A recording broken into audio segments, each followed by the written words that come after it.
मोक्षमार्गजनितारं वेतारं कर्मभूरतां ज्ञातारं विश्वतत्त्वानां वन्दे निर्गुणमद्वैतं। कौन सी गाथा? पांच हो गई थी, पांच हो गई, छठी गाथा है ना? हाँ, खुली समझे? जी जी। हाँ, कल का विषय पूरा स्पष्ट था।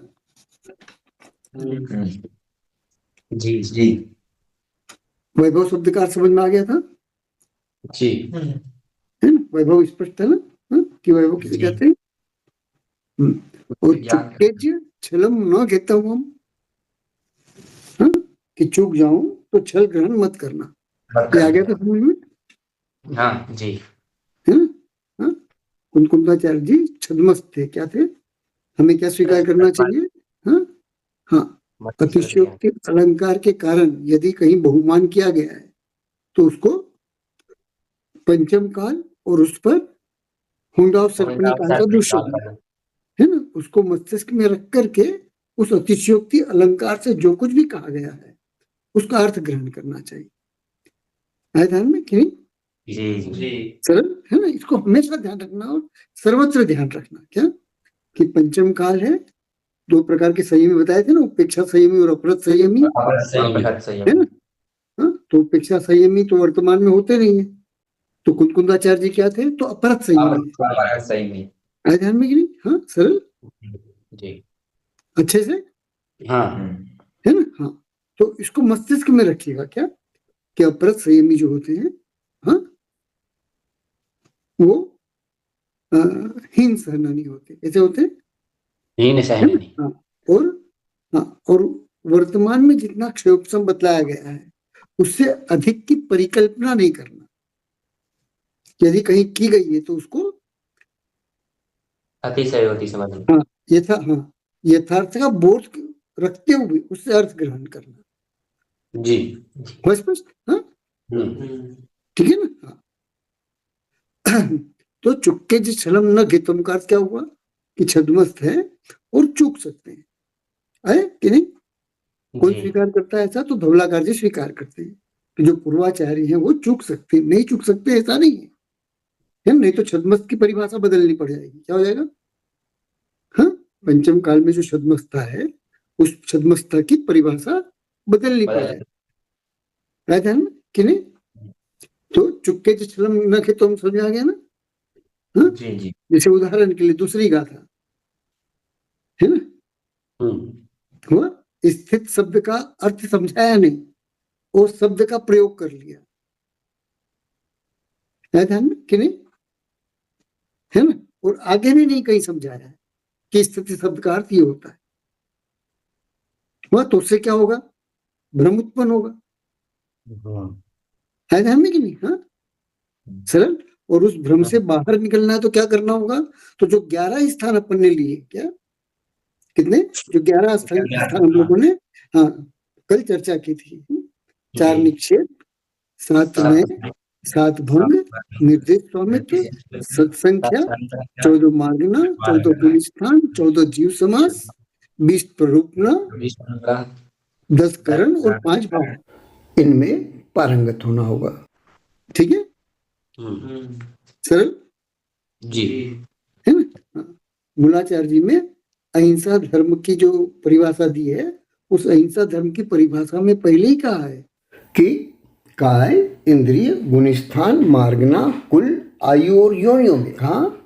काय इंद्रिय गुणस्थान मार्गना कुल आयु और योनियों में जीवों को जानकर उनकी ठहरने आदि क्रियाओं में रक्षा करना अहिंसा महाव्रत है।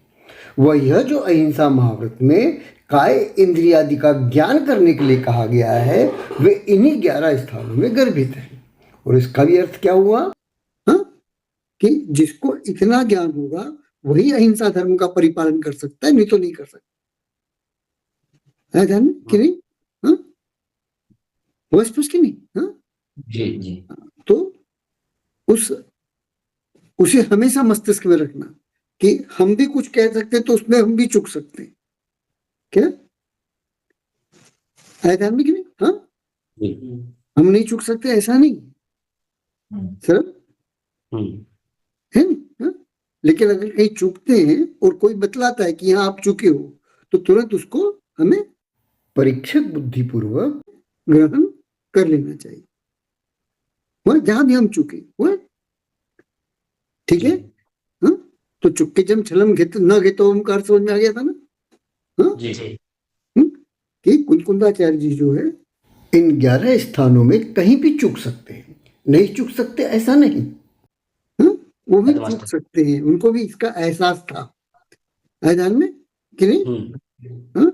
उनको भी इस चीज का एहसास था कि पंचम काल है और ऊपर से हुंडासर्पणी काल है, ठीक है। हाँ? और वैसे ही क्षयोपशम की मंदता है ध्यान में। हाँ? तो क्षयोपशम की मंदता होने से हाँ, मैं भी चूक सकता हूं, तो उसलिए सावधान कर दिया। अब ये चुपके जम छलम न घेतव्यम, यह जो पद है कोई आचार्य लिखे या न लिखे, लेकिन सबके आशय में रहता है क्या? हाँ है ध्यान में। हाँ? सबके आशय में क्या रहता है? यह रहता ही है। हाँ? जी इसलिए किसी भी ग्रंथ को पढ़े हम, है ना? हाँ? तो इसे वहां पर संयुक्त कर लेना चाहिए, है ध्यान में कि नहीं आ रहा है? जी जैसे जय धवला जी की पहली पुस्तक में स्यात् पद के लिए आया है कि कोई आचार्य अपने ग्रंथ में स्यात् पद का प्रयोग करे या न करे, किंतु वो स्यात् पद चूंकि उनके आशय में रहता है, इसलिए उनके वचनों को सदैव स्यात् पद सहित पढ़ना चाहिए। वह स्पष्ट? हाँ? ऐसा ही चूक जाऊं तो छल ग्रहण मत कर लेना, पद के विषय में भी ध्यान में रखना, है ना? ठीक। हाँ? हाँ तो क्या कहेंगे? तो एयत्त विहत्तम, एकत्व विभक्त जो आत्मा है। अब ये जो अपनो शब्द आया है, ये अपनो किसका एक अर्थक है? हम लोगों ने दूसरी गाथा की का जो स्वाध्याय किया था उसमें एक अर्थक लिए थे, लिए थे ना? हाँ? तो ये अपनो शब्द जो है, आत्मा शब्द है, किसका एक अर्थक है? हाँ? किसके स्थान पर यहाँ लिखा गया है? ज्ञान नहीं, तो दूसरी गाथा के अंदर जो जीव शब्द आया था, जीव है ना, उस जीव शब्द के एकार्थक के रूप में है ना? और जीव शब्द के द्वारा किसको समझाया था? तो समय ज्ञान को स्व समय को और पर समय को समझाया था, अगले स्थान में। हाँ? जी जी तो यहाँ पे क्या बन जाएगा कि स्व समय में स्थित करने के लिए, क्या किसमें? स्व समय में स्थित करने के लिए और पर समयता से बाहर निकालने के लिए मैं यहाँ पर एकत्व विभक्त आत्मा को कहूंगा या दिखाऊंगा, क्या है ध्यान में कि नहीं? दूसरी गाथा का संबंध कहाँ बन जाएगा? तो यहाँ बन जाएगा। हुआ? समय शब्द का अर्थ क्या लिया था अपन ने? जीव लिया था, है ना? हुआ? ठीक है कि यदि स्वात्मा के संबंध में किसी भी प्रकार का कोई भ्रम है, तो उस भ्रम से बाहर निकालने का मैं यहाँ प्रयास करूंगा, और उस प्रयास के अंदर यदि मैं कहीं चूक जाऊं तो छल ग्रहण मत कर, ध्यान में कि नहीं? है ना? जी बात आई समझ में कि नहीं? हाँ? तो अपनों किसका एक अर्थक है? तो दूसरी गाथा में जो जीव शब्द आया था, हुआ कि नहीं? जी तीसरी गाथा में उसके लिए क्या शब्द आया था? एकत्व समय। क्या शब्द आया था? समय। समय हाँ, समय शब्द का अर्थ क्या है? हाँ?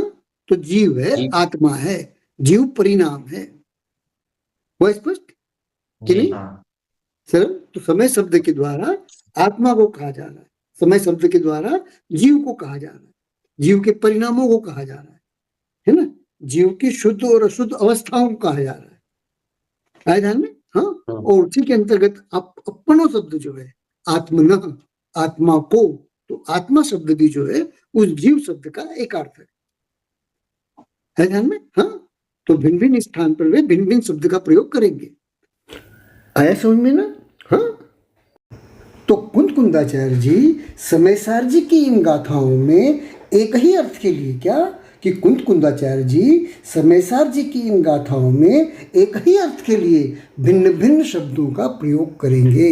इसलिए शब्द भिन्नता से एकांततः अर्थ भिन्नता ग्रहण नहीं कर लेना, अपितु एकार्थक पारंगत बनना। हुआ कि नहीं जी सर? जो पहली गाथा का संक्षिप्तीकरण किया था हम लोगों ने दूसरी गाथा के स्वाध्याय के समय, स्वाध्याय प्रारंभ करने के पहले, तो वहां पर हाँ। हमने क्या लिया था कि सिद्ध कहाँ पाए जाते हैं? तो लोक के अग्रभाग में, और दूसरा उपदेश क्या मिलता है कि लोक के अंत में। अब दोनों में शब्द भेद है लेकिन अर्थ भेद नहीं है। वो स्पष्ट कि नहीं सर? हाँ, जी तो वैसे ही यहाँ पर जीव है, समय है, आत्मा है, इनमें शब्द भेद है, अर्थ भेद नहीं। वो स्पष्ट कि नहीं? हाँ, ये क्यों बतला रहा हूं? क्योंकि न सिर्फ लगभग सभी पूर्वाचार्यों ने अपने अपने ग्रंथों में एक ही अर्थ के लिए भिन्न भिन्न शब्दों के प्रयोग किए हैं, अपितु भिन्न भिन्न आचार्यों ने एक ही अर्थ के लिए भिन्न भिन्न शब्दों के प्रयोग किए हैं चारों अनुयोग के अंदर। ध्यान में? हाँ, तो एकार्थक का ज्ञान होगा तो हमें भ्रम नहीं होगा कि कहीं कोई अर्थ ले रहे हैं, कहीं कोई अर्थ ले रहे हैं। ध्यान में कि नहीं? अच्छे से है ना? जैसे एक शब्द शुद्धोपयोग है ना, तत्वासूत्र जी में कहीं पढ़ा आप लोगों ने शुद्धोपयोग? नहीं पढ़ा। तो शुद्धोपयोग किसका एकार्थक कहलाएगा? स्वसमय का है स्वसमय वहां पर तत्वासूत्र जी में? हाँ नहीं है ना? हाँ? तो शुद्धोपयोग जो है ये शुक्ल ध्यान का एकार्थक है। किसका? शुद्धोपयोग किसका एकार्थक है? शुक्ल ध्यान का एकार्थक। ध्यान में, जिसे तत्वासूत्र जी में शुक्ल ध्यान कहा गया है उसे, है ना, कुंदाचार्य जी या अमृतचंद्राचार्य जी या जयसेनाचार्य जी क्या कहते हैं? शुद्धोपयोग के। अब ये मैं अपने मन से बोल रहा हूं क्या? नहीं। तो कहां से बोल रहा हूं? एकार्थक का। कहां से बोल रहा हूं? कहां से? शुद्धोपयोग और शुक्ल ध्यान एकार्थक है ऐसा मुझे कहां मिला? प्रवचन सार जी की गाथा 15 की टीका में जयसेनाचार्य जी लिखते हैं। क्या लिखते हैं? हाँ? कि जिसे आध्यात्म भाषा में हम शुद्धोपयोग कहते हैं उसे आगम भाषा में शुक्ल ध्यान कहा जाता है। एकत्व वितर्क और पृथकत्व वितर्क, है ना?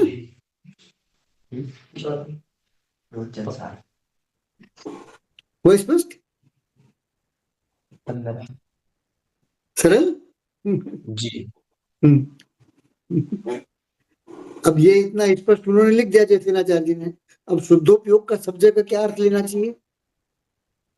यही लेना चाहिए शुक्ल ध्यान ही, हाँ, है ना? कि क्या लेंगे यहाँ पर अर्थ?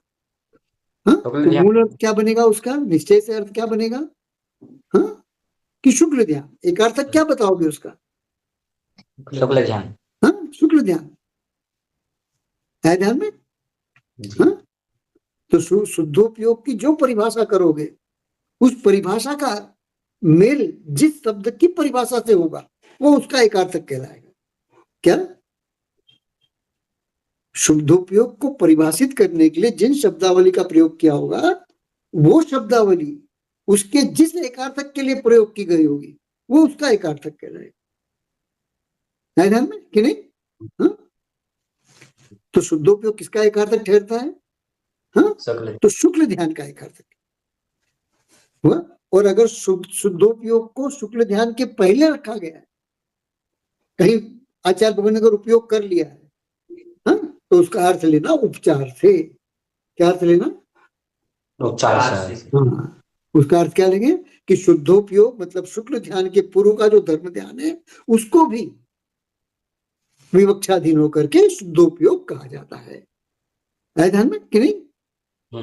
ऐसे ही वे यति जिनमें की श्रेणी आरोहण की सामर्थ्य होती है उन्हें भी उनके उस सामर्थ्य के कारण शुद्धोपयोगी कहा जाता है। बस समझ में कि नहीं आई? हाँ, सरल। मूलतः अर्थात निश्चय नहीं से वो उपयोग जो शुद्ध की प्राप्ति कराता है उसे शुद्ध उपयोग कहते हैं। सरल वह स्पष्ट एक अर्थक समझ में आया ना जी। हाँ? हमने कहा लिया था तो सिद्धशिला के लिए लिया था कि सिद्धशिला कहाँ है तो लोक के अग्र में है अथवा लोक के अंत में है कि नहीं जी है ना। वैसे यहाँ पर समय का क्या एकार्थक दे दिया समय का एकार्थक जीव दिया और आत्मा दिया है ना। समय शब्द का आत्मा अर्थ कौन कहता है ये भी लिया था हमने एक वाक्य में लिया था लेकिन लिया था इसको समय शब्द का अर्थ आत्मा होता है ऐसा कौन कहता है और कैसे कहते हैं वे कि समय शब्द का अर्थ आत्मा होता है।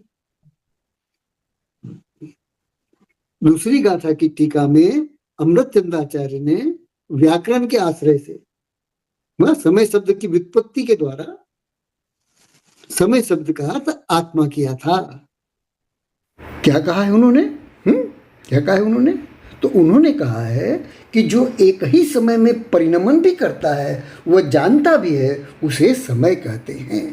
वो समय कैसा है तो वो समय ज्ञानवान आत्मा है अर्थात जीव है। किंतु यह परिभाषा क्षायिक अर्थात केवल ज्ञान की नहीं है। स्मरण रखना क्या कि यह परिभाषा क्षायिक अर्थात केवल ज्ञान की नहीं है अपितु मतिश्रुत ज्ञान की है। किसकी है हाँ तो मतिश्रुत ज्ञान की। ऐसा कौन कहता है कि यह परिभाषा मतिश्रुत ज्ञान की है तो ऐसा प्रवचन सार जी की गाथा 42 में कुंदकुंदाचार्य जी कहते हैं। इसका अर्थ क्या हुआ यही कि संसारी छद्मस जीवों के लिए यदि कहीं भी ज्ञायक या ज्ञान या ऐसे ही किन्हीं अन्य पदों का प्रयोग हो तो उसे परिणमन शब्द से युक्त कर पढ़ना वो अर्थ करना कि जो परिणमन करते हुए जानता है उसके पास मतिश्रुत नामक क्षायोपशमिक ज्ञान है क्षायिक ज्ञान नहीं। हुआ स्पष्ट ठीक है। अंकल जी प्रवचन सार की कौन सी गाथा थी जिसमें शुद्ध 15वीं गाथा की टीका में जयसेनाचार्य जी 15वीं गाथा की टीका में जयसेनाचार्य जी कहते हैं जी। प्रवचन सार जी देखो यहाँ ऊपर लाइब्रेरी में है ना तुम्हारी प्रवचन सार जी ऊपर हाँ उसके अंदर है ना उसमें जयसेनाचार्य जी की टीका है।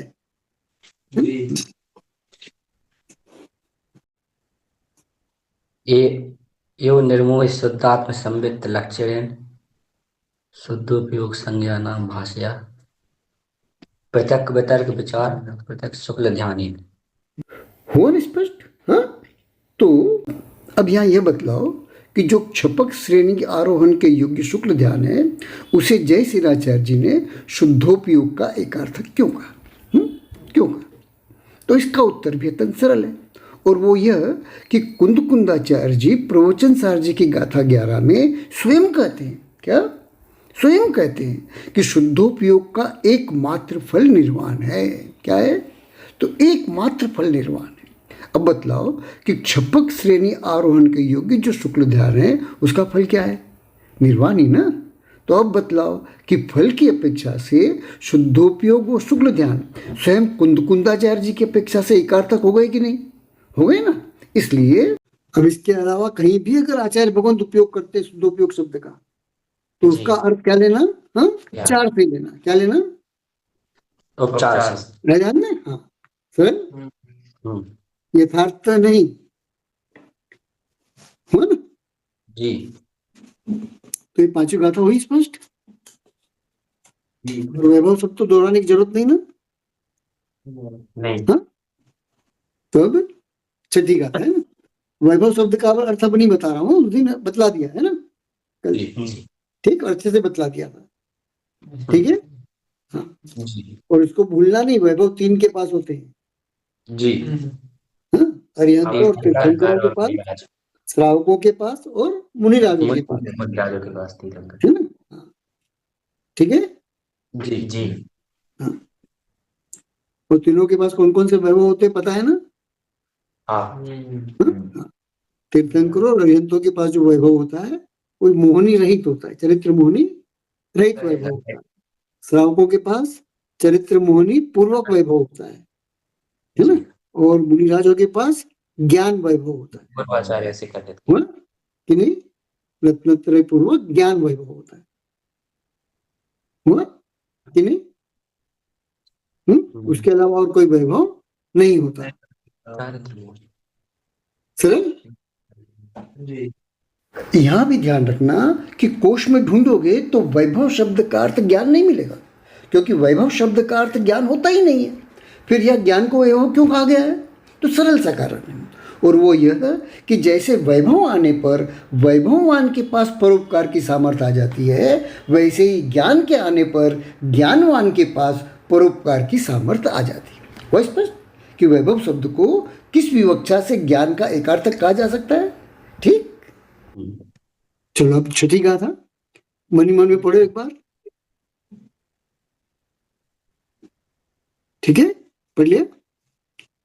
कोई भी अक्षर इसमें कठिन एक भी शब्द नहीं है ना, एक भी शब्द कठिन नहीं है ना। हाँ, चलो पढ़िए।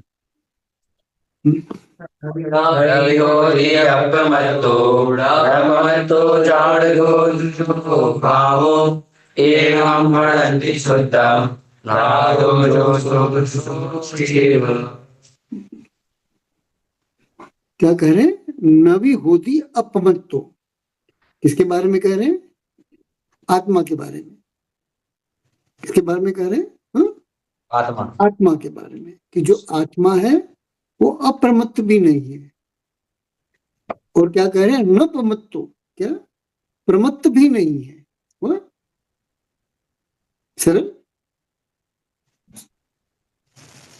ठीक है जी। तो आत्मा क्या है? जाणगो दूजो भावो, क्या जान को किसे कहते हैं? तो नीचे प्रसंग से छाया देख लो। हाँ, ज्ञायक तू, क्या है वो? तो आत्मा कैसी है? तो ज्ञायक है। वो स्पष्ट। हाँ, और ज्ञायकपना क्या है? तो एक भाव है। क्या है ज्ञायकपना? क्या है?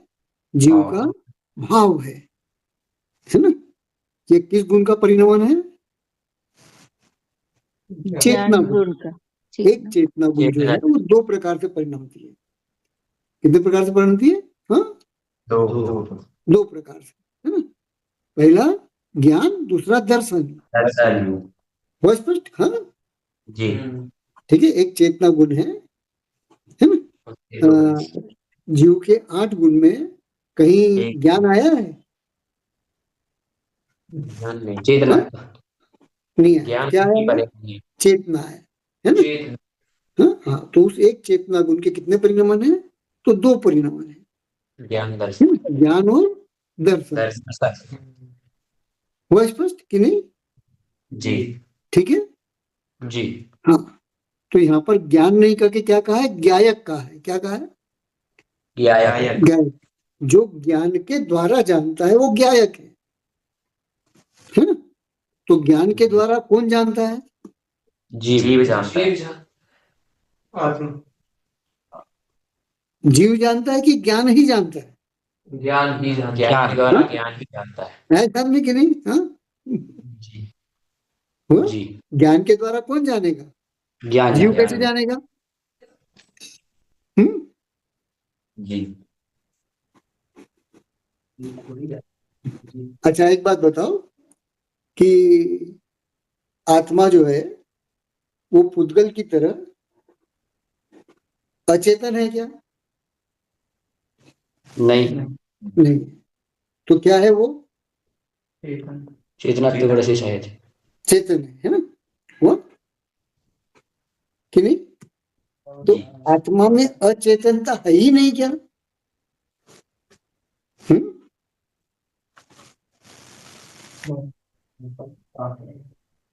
तो आत्मा चेतन अचेतन है। क्या है? चेतन अचेतन। हाँ, चेतना चेतन है, चेतन और अचेतन कैसे? अब बताओ, 8 गुण में से चेतना एक ही गुण है ना।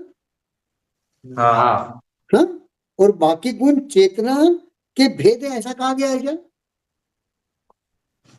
अपने रूप पर हाँ, बाकी जो गुण है वो चेतना के भेद पर भेद है क्या? क्यों नहीं, चेतना के भेद प्रभेद क्यों नहीं है? क्योंकि अचेतन है।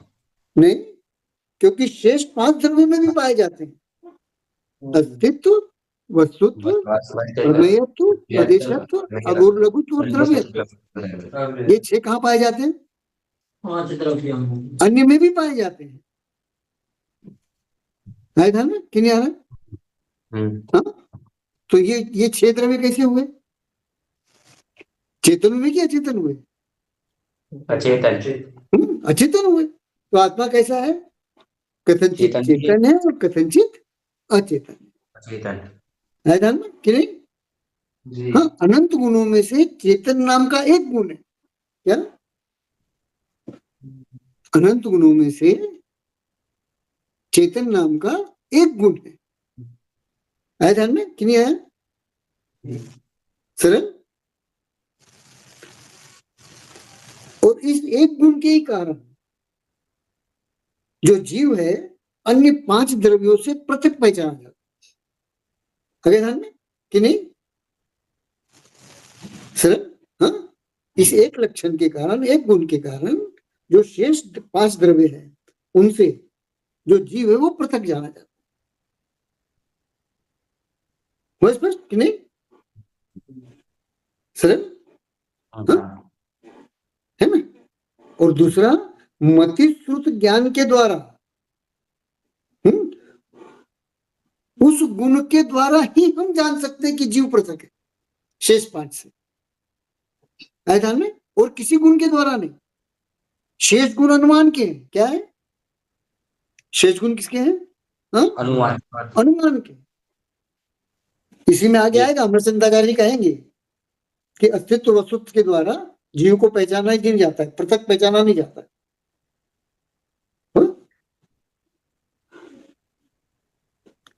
बात आई पकड़ में कि नहीं आई? हाँ, जीव कैसा है? चेतना चेतन है। हाँ, और जो अस्तित्व वस्तुत्व वगैरह है, 6 गुण जो है, ये सामान्य गुण है ना। ये अचेतन क्यों है? सभी द्रव्य में पाए जाते हैं। क्योंकि सभी द्रव्यों में पाए जाते हैं। है ध्यान में? हाँ जी। सरल। अब अरूपीपना है, अरूपीपना भी चेतन है क्या? हाँ, अरूपीपना चेतन है क्या? नहीं। कैसे पता चलता है? द्रव्य में पाए जाते। हाँ, क्योंकि क्या चेतन बोला के हूँ? भी। हाँ, चेतन एकदम के सरल है। हाँ, अरूपी कितने द्रव्य हैं? एक धर्म, अधर्म, आकाश और काल, ये रूपी है कि अरूपी है? अरूपी है। अगर अरूपी गुण चेतन होता तो ये 4 भी चेतन होते। ध्यान में नहीं आ रहा? जी। सरल।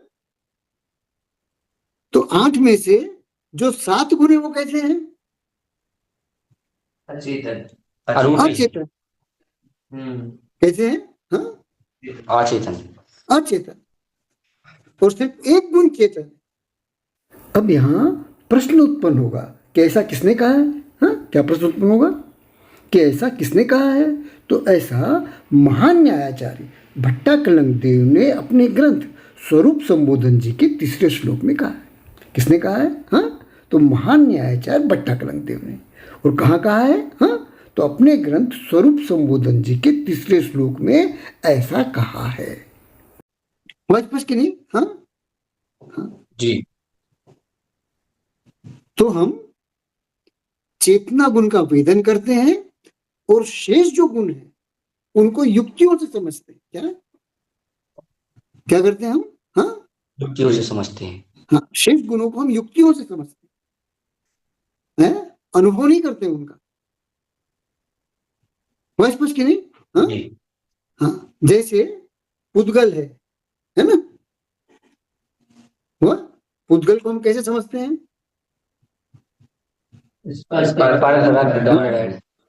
स्पर्श, रस, गंध और वर्ण के द्वारा, है ना?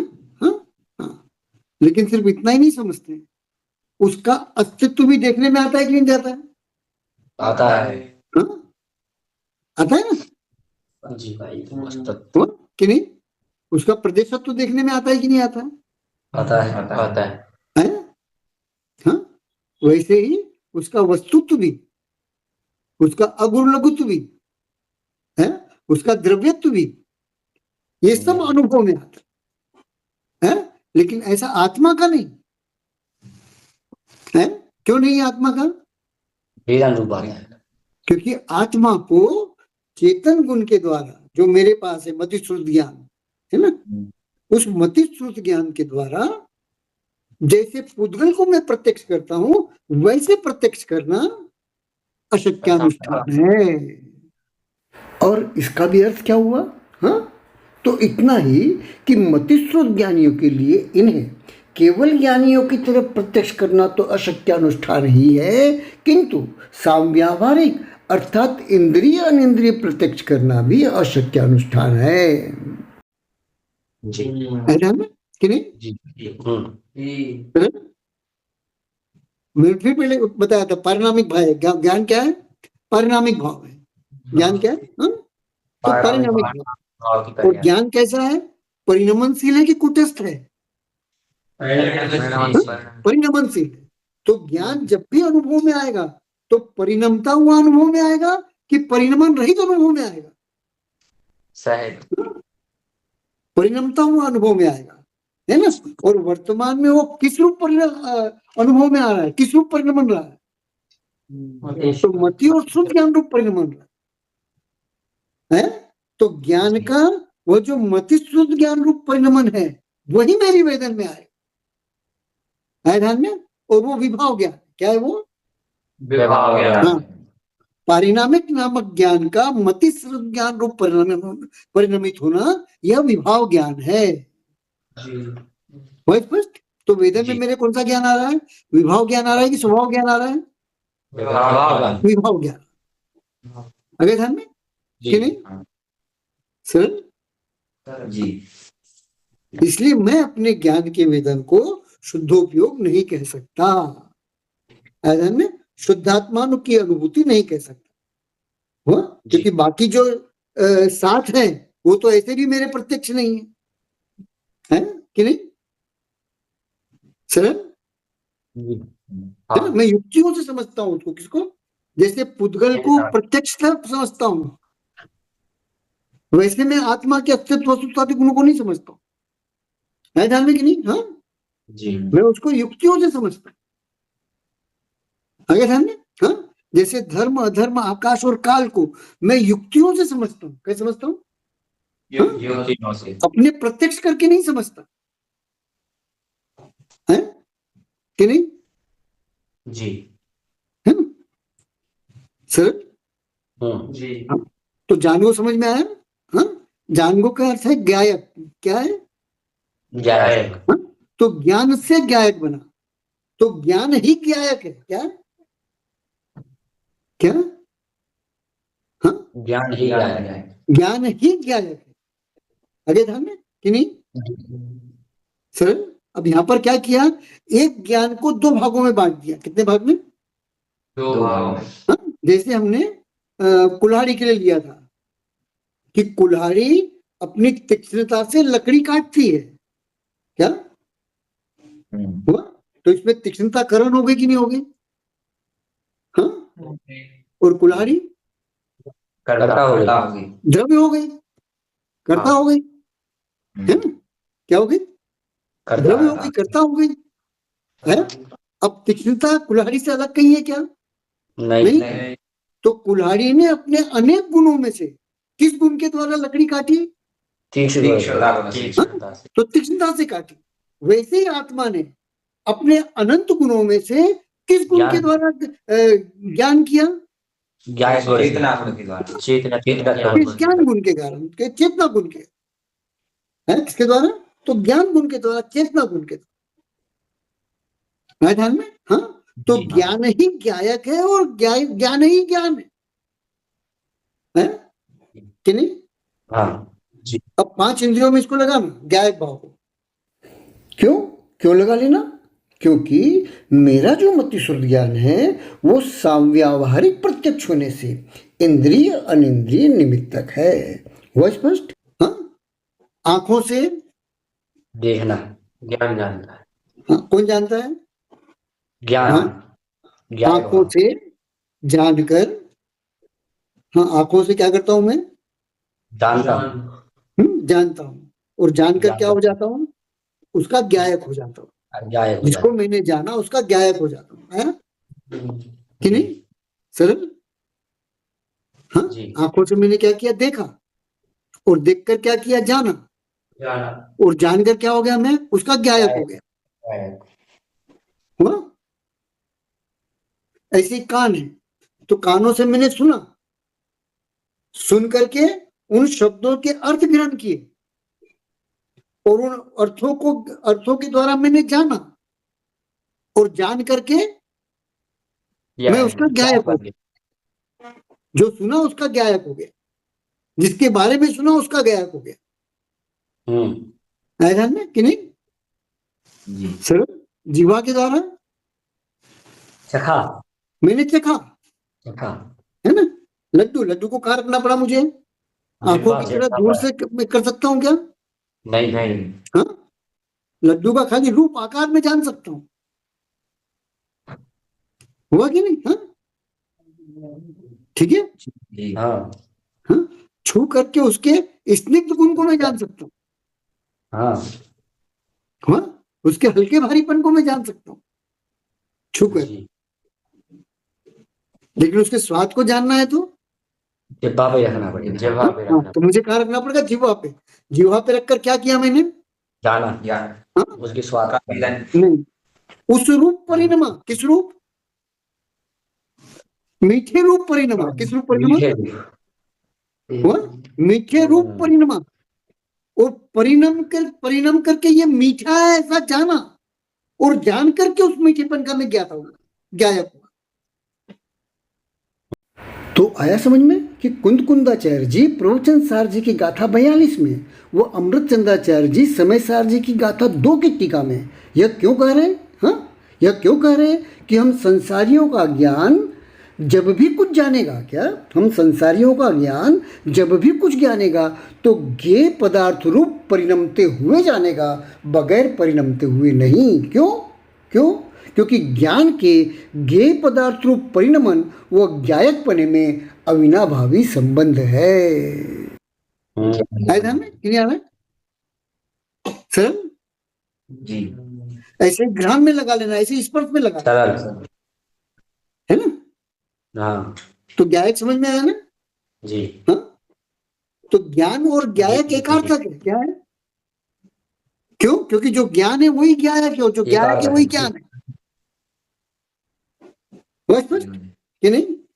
ज्ञान और ज्ञायक पृथक नहीं है। इनको पृथक व्यवहार नहीं कहेगा, निश्चय ने इन दोनों को एक कहेगा, है कि नहीं? हाँ जी। सरल? हाँ जी है नहीं? हाँ जी। तो उसका जो जानना है, क्या? किसका? आत्मा का। ज्ञान का। आत्मा का जो ज्ञायकपन है, आत्मा का जो ज्ञायक भाव है, उसे शुद्ध कहा गया है। क्या क्या कहा गया है? फिर दूसरी गाथा में ले जाऊंगा। क्या उसे क्या कहा गया है? शुद्ध कहा गया है। तो इसका अर्थ क्या हुआ? कि जो अपने आप को ज्ञान से तादात्म्य मानता है, क्या ज्ञान से तादात्म्य मान करके अपने आप को ज्ञायक मानता है, वो शुद्ध है। वो स्वसमय आए। ध्यान में कि नहीं आया? सरल? जी। तो शुद्ध किसे कहा? जो ज्ञायकपन को। क्या उस दिन गया था ना ज्ञान को लेकर के? हाँ, कि सारा खेला किसका है? ज्ञान का। ज्ञान का है। ध्यान में? हाँ, जी। जितने भी विभाव परिणमन है वो भी ज्ञान के हैं, और जितने भी स्वभाव परिणमन है वो भी ज्ञान के। ज्ञान की। हाँ, ज्ञान के अलावा और किसी की नहीं। राग रूप परिणमित होने के कारण जो गायक है वो रागी हो जाता है।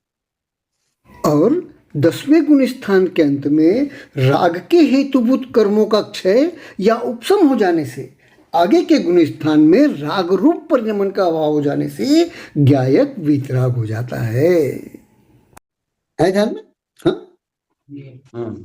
सरल। हाँ जी। तो जो आत्मा है वो किस रूप से जाना गया है? तो गायक रूप से जाना गया है। किस रूप से जाना गया है? गायक। अब फिर ध्यान रखना इसको, गायक क्यों कहा यहां पर? हाँ जानता है, गायक रूप से जाना गया, ऐसा क्यों कहा? क्योंकि वही जानने वाला है। क्योंकि ज्ञान हमारी अनुभूति का विषय नहीं है। देखो कोशिश करके, कोशिश करो, आप जब भी अपने को वेदन करोगे तो गायक रूप से करो। क्या? देख लो, कोशिश करो, जानते हुए करोगे। क्या करोगे? अपने को कैसे महसूस करोगे? हाँ, गायक से ज्ञान भिन्न है, इस प्रकार का वेदन करके देखो, होता है क्या? हाँ नहीं। देखो कोशिश करके। हाँ अरे ध्यान में कि गायक क्यों कहा? हाँ और क्या शब्द आया है? ये वाक्य क्या बना है? हाँ क्यों गायक रूप से ज्ञात हुआ है? किस रूप से ज्ञात हुआ है वो? गायक। क्यों कहा? क्योंकि मैं मति और श्रुत ज्ञान के जब वेदन करूंगा तो जानने का वेदन करूंगा। क्या? अपने गायक बने का वेदन करूंगा, ज्ञान का वेदन नहीं करूंगा। है ध्यान में कि नहीं? सरल। हाँ फिर मैं युक्ति से समझता हूं कि जो गायक है वो बगैर ज्ञान की कैसे जानेगा? है? इसलिए मैं ज्ञान से जानता हूं। है? और ज्ञान के अभाव में गायक गायक कैसे कहलाएगा? इसलिए मैं ज्ञान भी हूं। है ध्यान में कि नहीं? कैसे समझता हूं मैं? युक्ति से समझता हूं। वह स्पष्ट कि नहीं? जी बात पकड़ में आ रही है कि कठिन हो रही है? हाँ जी आसान हो रही है कि नहीं? हाँ जी जी है ना कि ज्ञान अनुभव में नहीं आता है? जैसे आपने गंध ली तो सुगंध या दुर्गंध अनुभव में आती है ना? आती हाँ आती वो सुगंध और दुर्गंध को जानते हो ना? जानते हैं। हाँ गायक रूप से अनुभव में आता है कि नहीं आता है? अरे ये सुगंध है, ये सुगंध है। हाँ ज्ञान रूप से कहाँ अनुभव में आता है? बताओ। इसलिए गायक, इसलिए ज्ञान को अलग कहा और गायक को अलग कहा। कैसे अलग कहा? तत्व सूत्र जी में चलो कि ज्ञान को अलग कहा और गायक को अलग कहा। कैसे? कहा? एकदम सरल है। क्या? एक अर्थ है। क्या? 5 ज्ञान बताए। हाँ? लेकिन 5 ज्ञान को जीव का लक्षण कहा क्या? नहीं। तो किसको कहा? जीव का लक्षण किसे कहा? जो जानता है। नहीं नहीं नहीं, सूत्र बोलो। क्या? उपयोगो लक्षणम। क्या? उपयोग क्या है? ये क्या बना ज्ञान उपयोग। है ध्यान में कि नहीं? हाँ उपयोग को जीव का लक्षण का, गायक को जीव का लक्षण का, ज्ञान को नहीं कहा। है ध्यान में कि नहीं? जी बात पकड़ में आई? एक अर्थ से सरल हो गया वैसे? जी हाँ है ना? उपयोग मतलब गायक। व्यवसाय शब्द आया वो भी वही है, व्यापार शब्द आया वो भी वही है। परीक्षा होगी। हाँ परीक्षा मुख जी। बात पकड़ में आ रही कि नहीं आ रही कि बहुत कठिन हो रही है? हाँ? नहीं सरल है ना? हाँ? तो किस रूप से जानने में आया? तो गायक रूप से जानने में आया है, ज्ञान रूप से जानने में नहीं आया। नहीं है ना? हाँ वह तो ज्ञानोपयोग ही गायक स्थिति, गायक दशा, ज्ञानोपयोग ही जीव की गायक रूप स्थिति। ध्यान में? हाँ सरल। और मैं जब भी अनुभव करूंगा तो किसको करूंगा? गायक रूप। हाँ अपने गायकपन को अनुभव में करूंगा, उसी को यहां पर कहा। क्या? और स्वयं को ज्ञायक जानना, स्वयं को ज्ञानोपयोगवान जानना, वही शुद्ध है?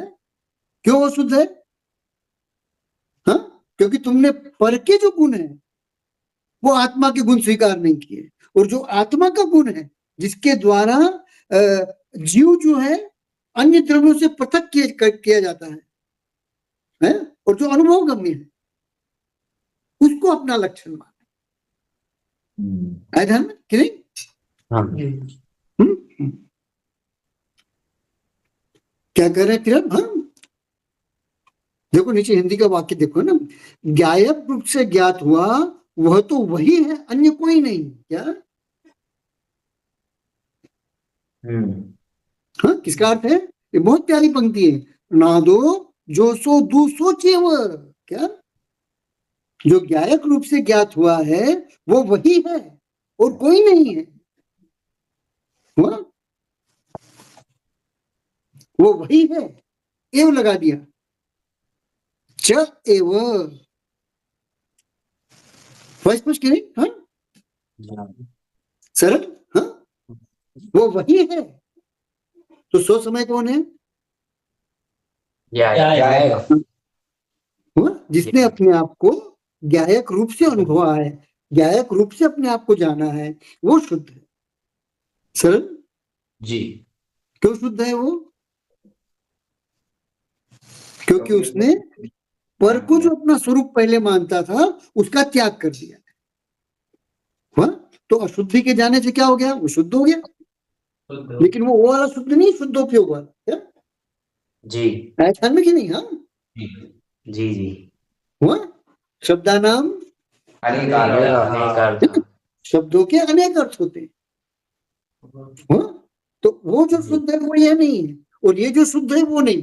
हुआ? वो जो शुक्ल ध्यान का एक अर्थ है। हुआ? और ये शुद्ध क्या है? हाँ, यहाँ पर मिथ्यात्व रूपीय शुद्धि गई, पर समय रूपीय शुद्धि गई है, और स्व समय सम्यक का क्या बोलते प्रगटीकरण हुआ। हुआ? तो यहाँ इस गाथा 6 में कुंकुंदाचार्य जी ने सम्यक्त्व के प्रगटीकरण के कारण को शुद्ध कर दिया। किसे शुद्ध कर दिया? हाँ, तो सम्यक्त्व के प्रगटीकरण के कारण को शुद्ध कर दिया है। जानना? और कितना सा जानना है? हाँ, कि मैं ज्ञायक हूं। हुआ? और युक्ति से क्या जानना है? कि मैं ज्ञायक हूं तो मैं ही ज्ञान हूं, और मैं मेरे ज्ञान के कारण ज्ञायक हूं, इसलिए दूसरे के ज्ञान के कारण ज्ञायक नहीं होता हूं। इससे पता चलता है कि दूसरे का ज्ञान मेरे ज्ञान से पृथक है। ध्यान में कि नहीं है? इसलिए सबका ज्ञान अपना अपना निजी ज्ञान है, कि एक का ज्ञान दूसरे का ज्ञान नहीं है। इसलिए सबको पृथक पृथक मोक्ष की आराधना करनी पड़ेगी। हाँ? सबको पृथक पृथक सम्यक दर्शन की आराधना करनी पड़ेगी, सबको पृथक पृथक सम्यक ज्ञान की आराधना करनी पड़ेगी, सबको पृथक पृथक सम्यक चारित्र की आराधना करनी पड़ेगी, और सबको पृथक पृथक तपाचार की आराधना करनी पड़ेगी, है नहीं? और तपाचार में भी मुख्यतः किसकी आराधना करनी पड़ेगी? हाँ, तो ध्यानाचार की आराधना करनी पड़ेगी। जी। बहुत बोझिल तो नहीं हो रहा है ना? नहीं। हाँ? सही में? हाँ, जी। अच्छे से? जी। हुआ? तो ज्ञायक क्यों कहा? क्योंकि ज्ञान का वेदन नहीं होता।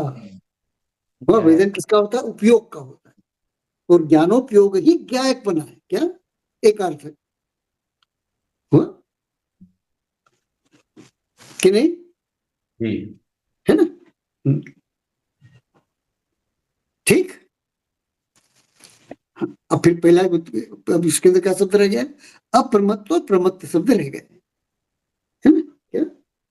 अप्रमत्त और प्रमत्त, है ना? ठीक है, और बाकी चीज समझ में आ गई ना पूरी? हाँ, बस इतना रह गया, नवी होदी अपमत्तो न प्रमत्तो, कि वो अप्रमत्त भी नहीं है और प्रमत्त भी नहीं है, तो क्या है? हाँ, वो ज्ञायक भाव है। हुआ? कि नहीं? है ना?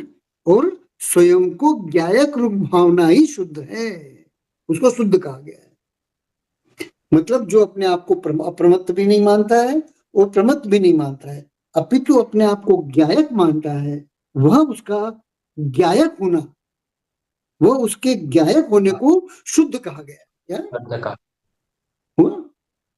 और वह ज्ञायक बना ही वही। हाँ, जी हुआ स्पष्ट? हाँ हाँ हाँ। और ज्ञायक रूप से जो उसने अपने आप को ज्ञात किया है, जाना है, हुआ, वो वही है, उसके अतिरिक्त और कुछ नहीं। जी बात पकड़ में आ गई? हाँ सरल। अब कोई प्रश्न हो तो पूछ लो। हाँ? जो चीज नहीं समझ में आई हो पूछ लो। है कोई प्रश्न पूछना? कोई चीज ऐसी जो नहीं समझ में आई हो?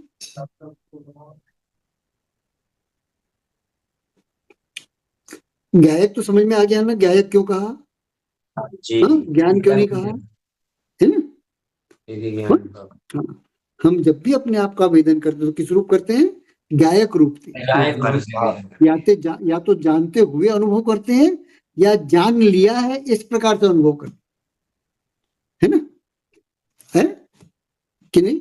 हाँ। और तत्वार्थ सूची का मति और श्रुत ज्ञान का जितना भाग है पहले अध्याय का, उतना अगर देखोगे ना तो ये चीजें बहुत अच्छे से समझ में आ जाएगी। जी अच्छा चलो, इसको ऐसा समझे ना, अवग्रह या अवाय और धारणा, ये ज्ञायक रूप है कि ज्ञान रूप है? ज्ञान रूप अवग्रह में क्या करते हो? किसी चीज को देखना हाँ, देख ज्ञान करके क्या है? क्या तो है ये क्या है? ये ज्ञान रूप है कि ज्ञायक रूप है? जानने की चेष्टा हुई ना? हाँ, ज्ञान फिर यह में क्या हुआ? ये यह है या ये है? तो क्या कर रहे हो? जानने का प्रयास कर रहे हो ना? प्रयास कर रहे हैं। हाँ? हुआ? फिर अवाय, अवाय में क्या हो जाता है? अरे ये तो यही है, जी जी जी और फिर उसकी धारणा बनती है, उसकी जो धारणा बनी यही ज्ञायक बना। जी जी आ गया ध्यान में? हाँ? हाँ अब इसी का विस्तार किस रूप से है? हाँ? तो एक बहु, एकविध बहुविध आदि आदि जो है ना, क्षेत्र बिल्कुल आगे ध्यान में कि नहीं? हाँ, जी सरल। जी जी जी तो ये ज्ञायक रूप है कि ज्ञान रूप है? ज्ञानक रूप है, उपयोग रूप है, जानने रूप है। है ध्यान में? हाँ। जी तो मैं जब भी अपने आप का आवेदन करता हूं तो ज्ञान रूप से नहीं करता हूं, है कि नहीं? मुझे अपना ज्ञान रूप से अगर वेदन करना होगा तो मुझे अर्यंत बनना होगा। अर्यंत ही ज्ञान को भी जानते हैं और ज्ञायक पने को भी जानते हैं। कैसे पता चलता है कि अर्यंत भगवान ज्ञान को भी जानते हैं और ज्ञायक पने को भी जानते हैं? हमने तो सुना है खाली केवल ज्ञान है। उनके केवल ज्ञान के साथ ज्ञायक पना भी है। कैसे पता चलता है? हाँ, एकदम सरल है बाबा। उनके सिर्फ केवल ज्ञान नहीं कहा, केवल ज्ञानोपयोग भी कहा। क्या हाँ कहा कि नहीं कहा? तो क्यों कहा? हाँ? है ध्यान में कि नहीं आया? हाँ? सरल। हाँ? क्या सिर्फ केवल ज्ञान कहा क्या? हाँ? केवल ज्ञानोपयोग भी कहा। तो कहा क्यों केवल ज्ञानोपयोग? हाँ? है ना? हाँ, हुआ स्पष्ट? अगर केवल ज्ञानोपयोग न हो तो इन अनंत पर्यायों में से वे जो प्रश्न करता है, उसने जिस पर्याय को लेकर के प्रश्न पूछा है तत्पर्याय संबंधी उत्तर नहीं दिया जा सकता। हुआ स्पष्ट? हाँ, अच्छे से? हाँ?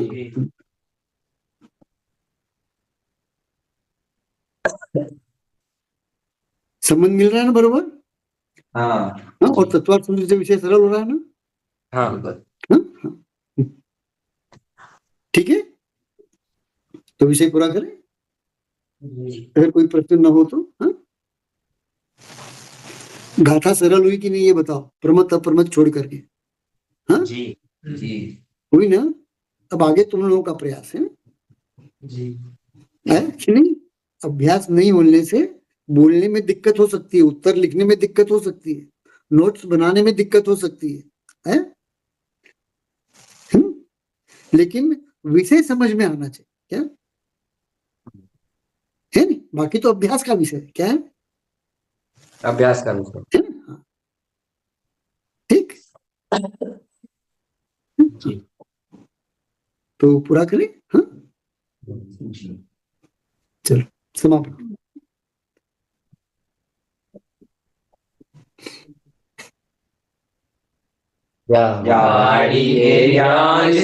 सूझे कालो सोवाणी मस्तके धनु सदा दौड़ो हे जनवाणी भारती तो जपो दिन में जो तेरी शरण थी सो पावे सुख जय देव जो अरिहंत को गुरु से बोले ग्रंथ दया धर्म पालो सदा यही मोक्ष का पंथ।